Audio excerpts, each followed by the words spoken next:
Assalamualaikum warahmatullahi wabarakatuh. Apa kabar Ananda semua? Semoga Ananda semua dalam keadaan sehat ya. Ya, hari ini kita masih belajar tema 2, subtema 3. Kita masuk pembelajaran pertama. Nah, materi kita yang pertama, kita akan membahas tentang bahaya kabut asap bagi kesehatan. Apa saja sih bahayanya? Ya, yang pertama bahayanya kita bahas infeksi paru-paru. Yang kedua, menyebabkan reaksi alergi, peradangan hingga infeksi saluran pernapasan akut. Nah, yang C, pneumonia. Yang D, gangguan iritasi pada mata dan kulit. Yang E, memperburuk penyakit kronik di berbagai organ tubuh seperti jantung, hati, dan ginjal.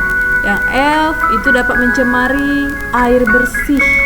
Nah, itulah tadi beberapa bahaya kabut asap bagi kesehatan. Nah, dari tentang bahaya kabut asap kita beranjak ke kelainan organ pernapasan. Apa saja kelainan organ pernapasan? Kita bahas dulu ya. Sistem pernapasan itu tersusun atas saluran pernapasan dan paru-paru sebagai tempat pertukaran udara pernapasan. Pernapasan itu merupakan proses untuk memenuhi kebutuhan oksigen yang diperlukan untuk mengubah sumber energi menjadi energi dan membuang karbon dioksida sebagai sisa metabolisme.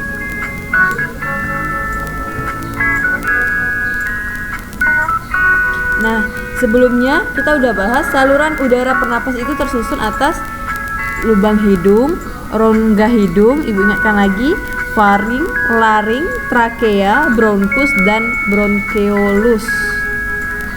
Nah, sekarang kita bahas hal-hal yang dapat menyebabkan kelainan pada organ pernapasan. Apa saja sih hal-hal yang menyebabkan?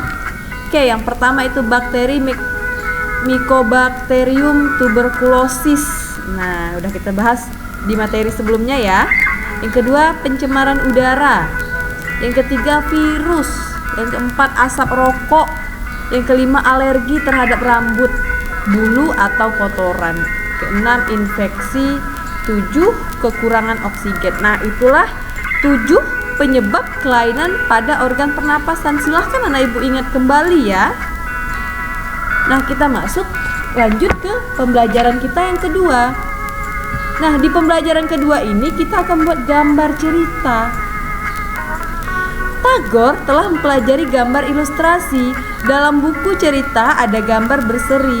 Gambar seri dibuat secara urut sesuai dengan urutan cerita di dalamnya. Nah, ayo kita lihat, perhatikan cerita gambar berseri berikut. Nah, ini gambar yang pertama. Gambar yang pertama itu, ini gambar yang kedua, gambar yang ketiga, dan gambar keempat. Nah, ibu, ini gambar yang pertama, ini gambar yang pertama ya. Ini gambar kedua, ini gambar ketiga, dan ini gambar keempat. Oke, ibu jelaskan yang gambar pertama. Misalnya, ceritanya, musim libur telah tiba dan Dani berencana pergi ke desa mengunjungi rumah kakek neneknya. Dani dan ayahnya naik kereta api. Di perjalanan banyak pemandangan. Nih, dia lihat pemandangan ya. Misalnya gunung, sungai, dan hutan. Dari stasiun kereta mereka naik delman. Ini di stasiunnya. Mereka naik ke delman.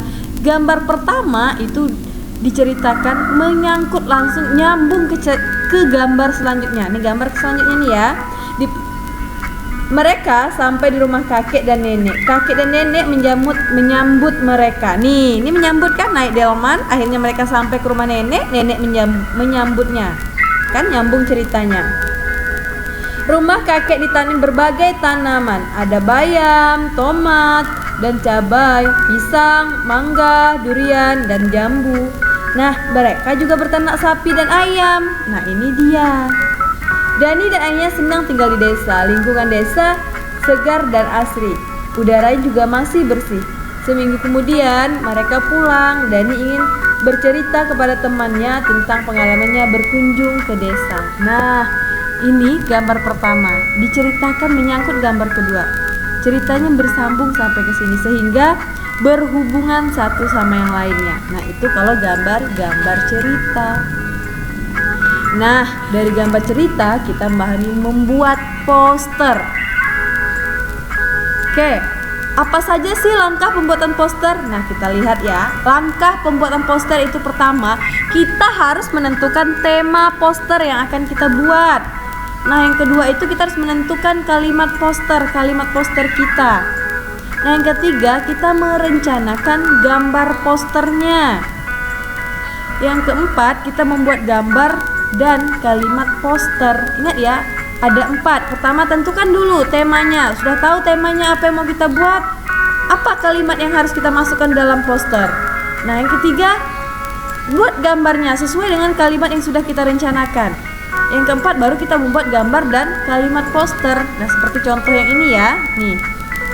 Oke. Nah, dari poster sekarang kita mencari tahu tentang penyakit pernapasan.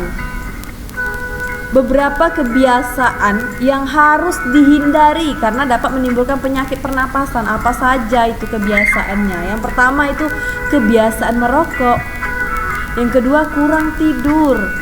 Yang ketiga, kurang berolahraga. Yang keempat, kurang minum air putih. Yang kelima, pola makan kurang nabati. Yang keenam, stres. Ketujuh, penyalahgunaan alkohol. Nah, itulah tadi 7